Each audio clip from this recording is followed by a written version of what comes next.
Bonjour. La coparentalité, ce qu'il faut savoir.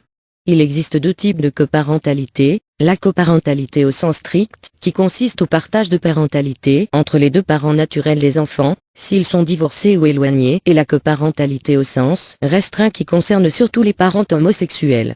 En général, les parents homosexuels en couple ne sont pas reconnus légalement, mais prennent en charge ensemble un ou des enfants, et dont l'un des membres du couple avait eu une relation homme-femme. Selon l'association des parents gays et lesbiens, LGBT, près de 40% des femmes et 85% des hommes membres de l'association ont recours à la coparentalité. C'est la forme la plus connue de l'homoparentalité, avant l'insémination artificielle. La configuration homoparentale fait appel à trois types d'acteurs, dont les parents biologiques, les mères lesbiennes et le père gay, ainsi que leurs compagnes ou compagnons respectifs. Il ne faut pas confondre avec les beaux-parents qui s'occupent d'un ou de plusieurs enfants après leur naissance. Les coparents s'investissent dans la vie de l'enfant depuis sa conception. Ils prennent en charge les besoins des parents biologiques et se considèrent déjà comme les vrais parents de l'enfant. La coparentalité ne doit pas non plus être confondue avec la comaternité, qui concernant une couple avec la mère biologique et sa compagne, qui jouera le rôle de second parent. La coparentalité, la situation juridique. Aucune législation ne considère pas encore le fait qu'un enfant peut avoir deux parents. Les parents biologiques sont les vrais parents et l'autre couple de parents est considéré comme des parents sociaux, contrairement à l'adoption simple, permettant à l'enfant d'avoir 4 parents. Malgré cela, certaines décisions juridiques ont permis à certains parents sociaux d'avoir certains droits parentaux.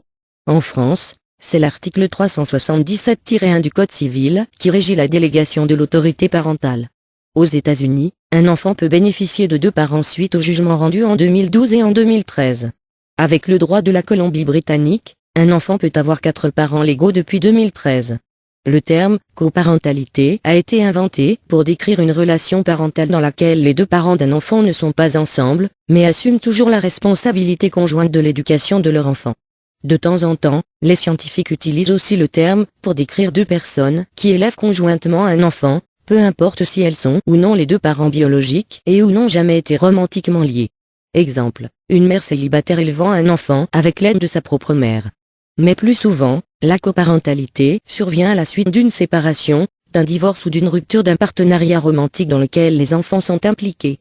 Dans les ententes de coparentalité, les 2 parents choisissent de mettre de côté leurs différences personnelles pour développer et mettre en œuvre un plan parental qu'ils sentent dans le meilleur intérêt du développement de leur enfant. La coparentalité saine exige habituellement une communication permanente, le dépannage et la responsabilité mutuelle, de sorte qu'il peut se révéler difficile à mettre en œuvre suite à la dissolution d'une relation. Mais si vous et votre ex êtes en mesure de mettre de côté vos différences, en coparent efficace, votre enfant pourra profiter des avantages suivants. La stabilité. Lorsque les enfants connaissent la cohérence dans la communication, les attentes et les horaires des 2 parents, ils sont plus susceptibles de se sentir en sûreté et dans une situation stable. Les enfants qui se sentent stables à la maison sont plus en mesure de s'adapter et de faire face aux défis quotidiens sans se sentir dépassés. Parentification limitée. Un enfant parentifié est celui qui ressent le besoin fort de prendre soin des sentiments de ses parents et de leur vie sociale. Un enfant parentifié peut fournir un soutien émotionnel inapproprié à un parent en deuil, ou offrir de servir de messager entre les parents pour tenter d'absorber les retombées émotionnelles d'une rupture. Certes, les enfants peuvent devenir parentifiés même dans les maisons intactes, mais le risque de parentification est particulièrement élevé après un divorce en raison de la charge émotionnelle et financière de diviser une maison en 2. Les enfants qui sentent que leurs parents peuvent communiquer efficacement et gérer le traumatisme du divorce sont moins susceptibles d'assumer des responsabilités d'adultes dans la maison. Des relations solides. Une coparentalité efficace fournit un cadre à partir duquel les enfants peuvent développer et maintenir des relations saines avec les 2 parents, ce qui est important pour le bien-être émotionnel de tous. Fractionnement limité. Si un enfant sait qu'il n'a pas à gérer la relation entre ses parents, alors il est également moins susceptible de se sentir inutilement déchiré entre les 2.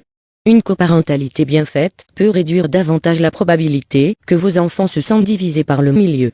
Résolution de conflits. Les enfants apprennent par l'exemple, ce qui signifie qu'ils regardent et apprennent sur les relations et la résolution des conflits au cours de votre rupture.